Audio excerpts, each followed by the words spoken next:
Thank you for the organizer for PyCon DA. It's my first time here, and we try to make some words in German, but no. Welcome to Java 1.0. I'm going to start. I just drop at Python, and I'm going to start with Java. No, just kidding. I'm Stephane. This picture was taken in Pan San Sebastian the last week. I was there in Spain. And what can I say about me? You said I'm a fellow member of the PSF, a member of Your Python Society, a co-organizer of Your Python, just in the website work group. I made the Python for them in Belgium. 800 people. Everything is just free. You can go in February of the next year. And I like to contribute to CPython. Just CPython and Unicorn also. So, what's new with Python 3.7? Firstly, we changed the syntax. Okay? We drop everything. We start with a new syntax. Okay? So, no.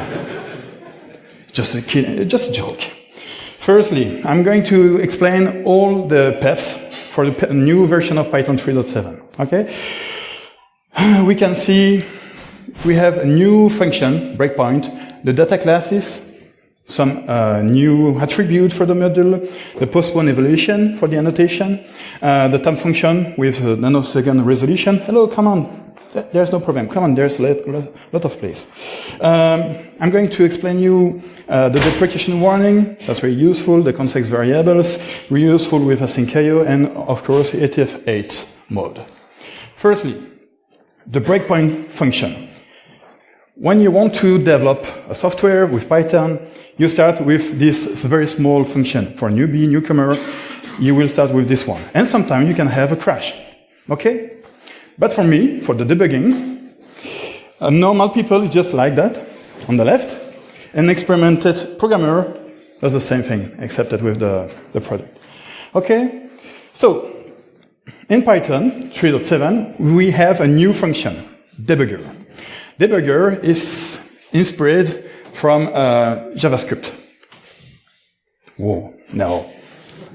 No, in fact, it's not the debugger, because this debugger keyword is just specific to Java. But in the case of Python, we have a problem, because sometimes we would like to use a debugger, but we have a problem with the debuggers with an S. Because we have PDB, IPDB, PUDB, PDB-PP, etc., etc., etc. Okay? We will start with Python, with a newcomer, a newbie. Nobody? Okay, so go out. In fact, you can try to debug with your favorite IDE, Visual Studio Code, PyCharm, whatever, Emacs, Vim, Head, why not? And when you want to use your debugger, you can use PDB, for example, or PUDB, of course. But we don't know which one we want to use, okay? And we have introduced a new function, breakpoint. Okay? This built-in function will execute by default the PDB set trace function. When you have a crash, just PDB set trace. You don't need to execute PDB set trace. Just add breakpoint. Okay? So, breakpoint has a configuration. You can configure it with this variable, this environment variable. Python breakpoint is equal to 0. I'm going to disable all the breakpoint in Python, in the code. Breakpoint is equal empty. Just, I'm going to execute the default debugger. Breakpoint PUDB set trace. I'm going to use PUDB because I love PUDB. And if you like IPython, you can use it. Okay? That's fine for that. And of course, if you like to debug with your web interface, your favorite browser, you can use WebPDB. And it's the result. Okay? That's fine. Any question? It's a good feature? I love. Okay, yes, I think it's a good feature. Okay, next point. The data classes. Who use Python 3.7? Okay, I'm not alone. Yes. About the introduction of the data classes, it's just a way to create a structure for some data. Usually, we have some implementation. We can use the name tuple, the ATTRS project from INEC, or with the Python classes. We can do that. In my case, when I try to learn the name tuple, the class or the data class to some trainees in a Python training, I'm going to use the tuple. First example is just with the tuple. And the tuple, I'm going to define the tuple here, and I can use in this. There is a problem with that, because I don't know if I'm going to use first name or last name. Okay? Just that. For the dict, I'm going to have a solution. I can specify just the first name or the last name, but there is another problem. I don't have the dot notation. So, I could use the name tuple for that. I'm going to define my person, it's a new class, new tuple, with my attributes, and just instantiate my class with foo and bar, and I'm going to print first name. I have my dot notation, but I don't like that. There's another example. I could use a class, just for one person. I have my person, I have the constructor, I have the representation, I have some operator for the equality, or just for the less than or greater than operator, okay? And I can use them just here. But with the data classes, I can reduce the code in 4 lines. Just import the data class, use this decorator, define your class, and use the typewriting of Python 3.5 and just specify the type. Instead of that, we have this solution. Do you prefer? Yeah. I agree with you. I prefer this one. So, I can instantiate it, I can use some attribute, and of course, I can execute the equality operator. But I can use another function, make data classes, like the name tuple. Okay? Just that. I could use some default values. I have my position, latitude and longitude, and by default, the value will be 0. If I don't specify the latitude and longitude, directly the default value will be 0. Okay? And in some case, for example, I'm an attendee, I would like to have a conference. In this conference, I have a list of attendees, and I can use a new function, just field, where I'm going to define default factory. In fact, when I'm going to instantiate conference, automatically the system will load the default factory, default function, and I'm going to create a default value, the default attendee, like that. Okay? So, about the method and the properties. I have the data classes with data class. I have my first name, last name, and age, the attributes, and I can define the property. I can do that. Of course, so the data classes have some configuration flags. You can use init, rep, equal, order, and frozen. By default, init is true, rep is the same, and equal is true also. But for the order and frozen, just false. Example. With frozen, I cannot try to change the attribute of my person. It's false. I don't have 27, maybe 38 since September. Okay, we have the frozen. We can use that if you don't want to have a mutable instance. We have the order. With the order, I'm going to get this operator. Just that. Okay? So, for the inheritance, we can have 2 data classes. For the first one is person, the second one user. And, for example, for person, I'm going to have 2 attributes, 2 parameters for my constructor. And for user, I'm going to have 4 parameters. The 2 first are just for first name and last name, and the seconds, username and secret, that's just for the user. Okay? We can have the inheritance. Of course, because we are using the typewriting from Python, we can use MyPy. Yesterday there was a great talk about MyPy. I think that can be really useful for us. Less bugs, less code to maintain. That's good. So, and of course we have some helper. hasDict and hasTuple, if you want to save your data class to a file, for example. Of course, there is a conclusion for that. We can replace, with the data classes, we can replace the tuple, the name tuple, the simple class, just for a small object, a stupid object. And we can use the type annotation. That's really useful because we can use MyPy to detect some bugs. We can use the default values. Yes, about the default values, in Python 3.7, now you have a default attribute on the name tuple, and you define name tuple. And you can have the logic, business logic with methods and properties. You can use the inheritance from the object programming, and we have some helpers. And for that, I just success. Okay. I love this kid. I think that we can find it everywhere. So, PEP. This PEP is just how to define some new attributes on the module.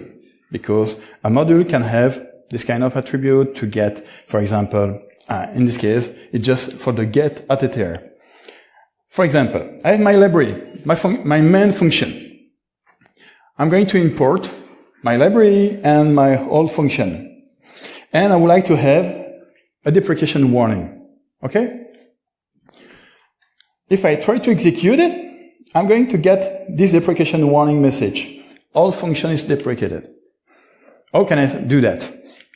Just, for example, I'm going to define two deprecated function. All function warn, I'm going to emit a deprecation warning, and for the second one, I'm going to do the same thing. I could create a descriptor for that, or just use a new feature. With getAttr, I can check if the name, the called name, is just in the deprecated names, for example, in this list, and automatically generate a deprecation warning, and just return the parameter. Okay? So, new version, previous. For 2 lines, it's not very useful. For 100 lines, yeah, I prefer 100 functions. Okay. Now, for the dir parameter, dir attribute, dir function, this one can be used, for example, when you want to change the sort of a module with the dir function. And for example, here, I'm going to use just dir. Normally, I will get all the list of the functions. And here, with the sorted functions, this one, I'm going to sort all my functions from my parameter. Just for example, if you have some deprecated function, you can use the dir, underscore dir, and just remove the deprecated function. Okay? What time is it? Oh, it's good. Okay. For the postpone evaluation of annotation, sometimes when you want to write that with a former version of Python, a former 3.6, for example, you will have a problem. Why? Who can explain that? Just because node is not yet defined. Okay? And I'm going to get this message. For that, there is a new solution. Thank you. For that, there is a solution. We can just specify the type in a single quote. But it's not a real solution because we cannot compile it, and there is no check verification at the compile time. For that, we can use from future import annotation. And with this solution, we can define just node, like that. Okay?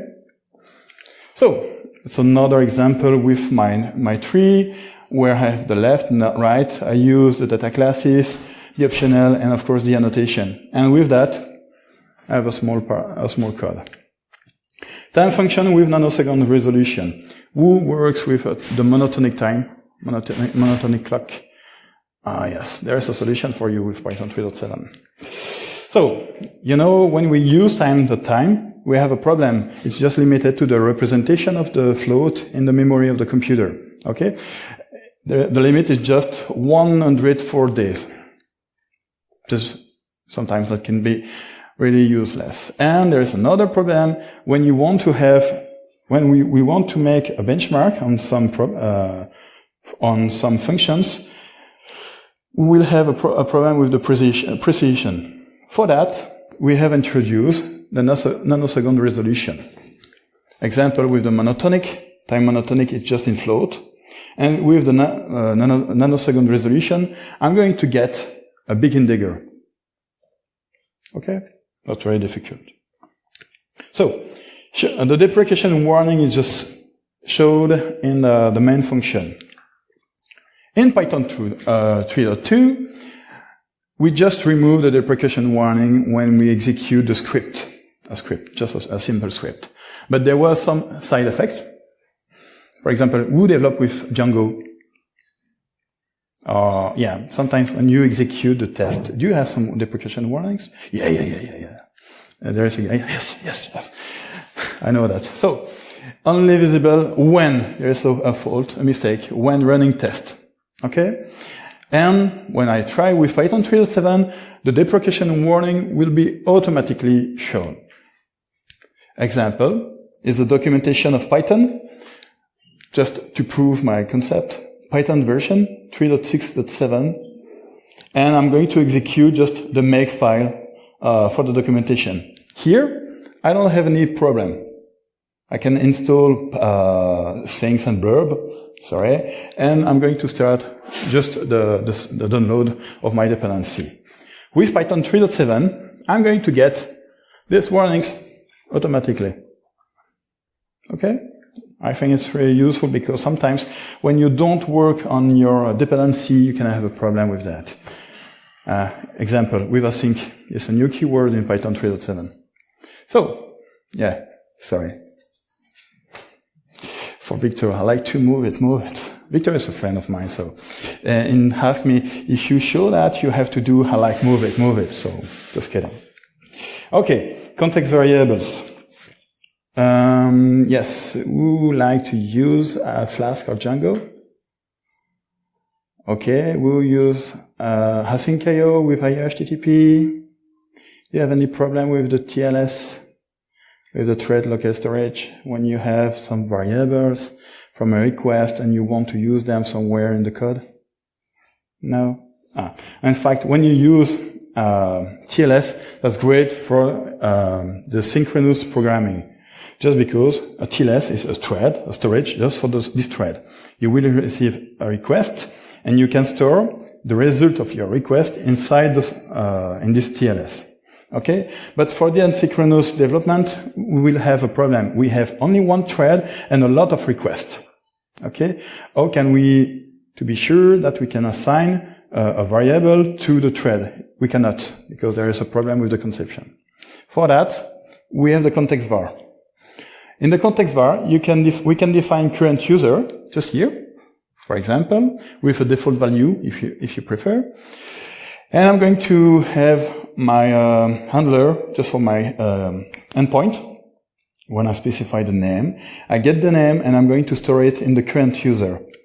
If I receive another request, I do the same thing. And in this inner function, I can use it. Do you like that? Yeah. Yes, you can take a picture. So, UTF-8 mode. Yeah, 10 minutes. Oh, fine. UTF-8 mode. By default, UTF-8 mode is just disable. Okay? If you specify, let's say, all is POSIX or C, automatically we will use UTF-8 mode. Why we want to use that? Because on some computers, the local is not right, it's not correct, and we want to override that. For example, with Docker. If you execute your Python script in Docker, sometimes you can get an error. If you override the default behavior of Python 3.7 with this flag, automatically everything will be in UTF-8. Okay? Of course, we will override everything. The get file system will be in UTF-8. For the local, it will be the same thing. And for std in, std out, we will use the surrogate escape algorithm, just to avoid the Unicode decode error. Yeah, you can take another picture.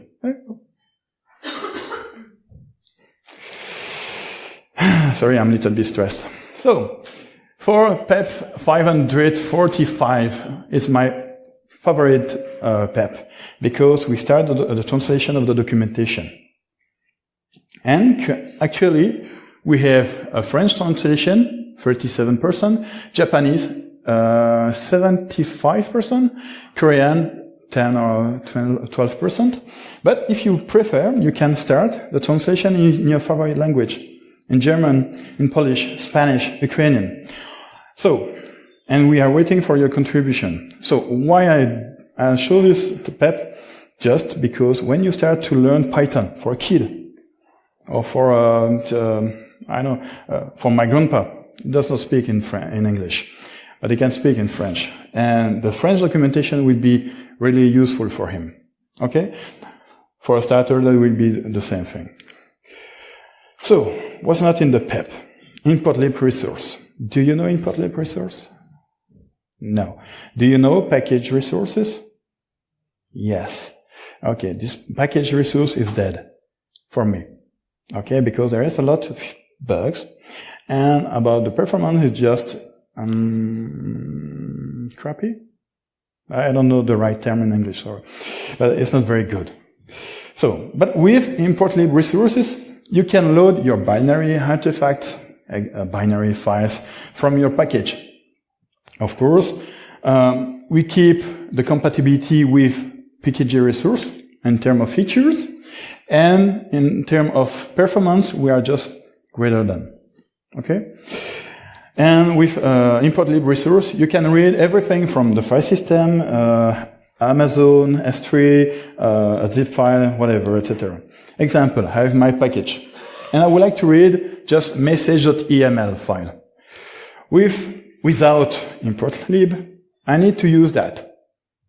I'm going to construct my path, and after that, read the bytes of my file. Okay? But with import lib, I have one line. Okay? I can use context manager with. There's a problem, I'm going to close the file. Okay? And of course, if you don't like to use a string, you can use just your model. Okay? For what do you need a context manager here? Oh, if you do a lot of stuff in there. It's just an example. Yeah, but do you need to clean up something? Or? Yeah, normally passive will clean everything. But just for the example. We have this possibility. Just an example. So, with Python 3.6, we keep the order, the insertion order of the dict. Okay, example. I have my dict, name, location, year, and I'm going to have name in the first position, location in the second, and year in the third. Okay? I'm going to keep this order. For Python 3.6, that was just unofficial. With Python 7, it's just official. Okay? It's not really difficult. From import. Sometimes when you debug, or you execute, in this example, I would like to import demo from itertools. And I can get this message. Not very useful. With 3.7, I have, from itertools there is a problem. So, async and await are keywords, and you cannot use them like a variable name. Example. For async is equal true. I'm going to get a syntax error. That was the case with IOPK when you use RabbitMQ. Okay? In the code, you can find async or just await. And that's the same thing for await. Okay? Just a syntax error. So in this case, don't use async or await for a variable. Asyncio improvement. Before, for example, I like to go on python.org, and I would like to read the text of the main page. I can use this code. And in the past, before 3.7, I need to to get the event loop, run until complete a main, my function, and just close it. With a new version, just one line. Okay? Yeah, because just for that, usually I try to go, Google is my best friend. But I know asyncio run is fine. We have a lot of IO function. Asyncio support the context var. You can use it with IO HTTP and the other IO libs. We have create task. It's just a shortcut to create task of the loop we can start a new TLS connection. We can get the current task, because before that was not the case. We can get all the tasks, and of course, for the performance, you can use sock send file. This one will use sock send file, and this function will use the send file from the kernel, Linux. I don't know for Windows. And about the performance, we have some improvements for the get event loops, just because this function has been written with C. Improvement with the future, same thing with getter and sleep. Yeah. And we have some gift for the developers. If you want to know when you debug your import, cyclic import or whatever, you can use import time. And with import time, you will get just a timing for the load of your libraries, if you want to debug. Okay. We have the dev parameter. Just with this function, this slide, I'm going to add the debugging mode for asyncio. I'm going to have the fault handler when you have a crash. I'm going to find the culpability. How do you say in English? In French, it's just coupable. The guilty offer. Okay. And we will enable the debug hooks for the memory allocation, for the trace malloc, etc., etc. About the performance. That's the performance of today, on this morning. Okay? It's not a graph from the last year. When it's just lower, it's better. Okay? And we have a lot of improvement, except for this one. For XML3 parts, but I know there's a bug fix for that. And of course, we have a lot of improvement, bug fix, and whatever. And I think Python 3.7 will be great, a great advantage. And I'm going to wait for Python 3.8, maybe in 1 year. Okay. Do you have any question?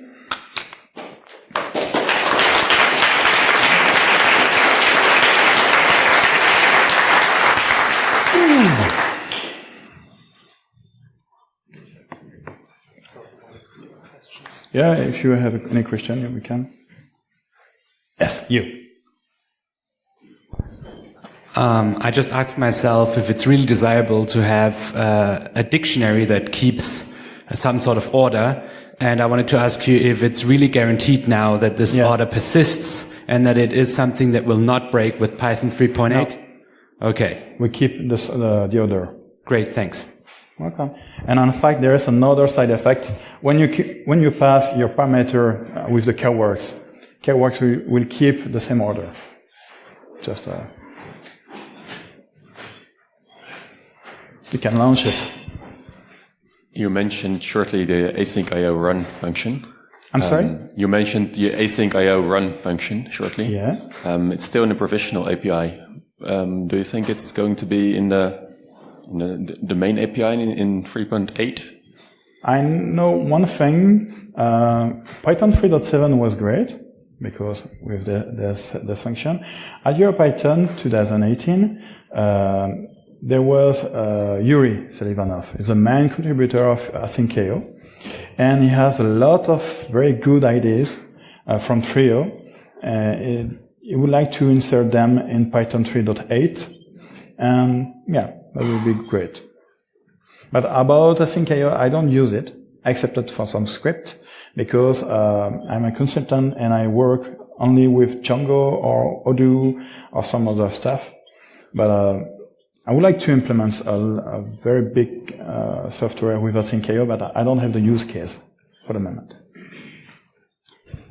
Okay, so I'm going to ask about this insertion order index as well. The thing is, there are other implementations of Python than this CPython. Yeah. Do you know that about how they are going to support it if they have a completely different implementation of dict? Normally, yes. I'm not sure. For PyPy, you can ask. It's time, sorry. I'm not sure, but we can discuss just outside. Okay. But I think, yeah. Thank you. Okay, time's over. Thanks for the great talk. Thank you.